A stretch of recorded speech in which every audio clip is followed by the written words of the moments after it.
कौमी आवाज़ कनाडा की उर्दू सर्विस में खुश आमदी। कनाडा ने अमेरिका के खिलाफ तिजारती जंग में बड़ा कदम उठा लिया।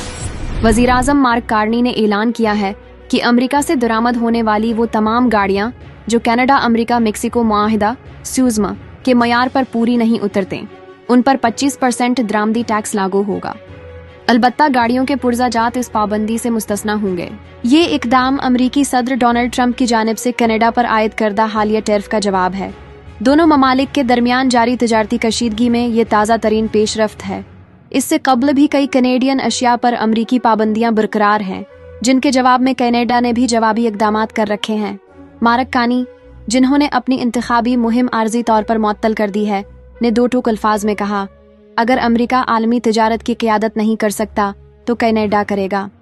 दूसरी जानिब कंजर्वेटिव पार्टी के रहनुमा पियर पुलिएवर ओंटारियो में अपनी मुहिम जारी रखे हुए हैं, जहां वो किंगस्टन और ओशावा का दौरा कर रहे हैं। इधर एनडीपी के रहनुमा जगमीत सिंह ने ओटावा में खिताब के दौरान कौमी तामीर और जंगी सतह के इक़दामात का ऐलान करते हुए कनाडा को ट्रंप प्रूफ बनाने का अज़्म ज़ाहिर किया। ये सूरत हाल न सिर्फ शमाली अमरीका में तिजारती ताल्लुकात का नया रुख मुतय्यन कर रही है, बल्कि दाखिली सियासी मंजरनामे पर भी गहरे असरात मुरतब कर रही है। ताज़ा तरीन मकामी खबरों के लिए कौमी आवाज़ कनाडा के न्यूज़ रूम के साथ मुंसलिक रहा करें। शुक्रिया।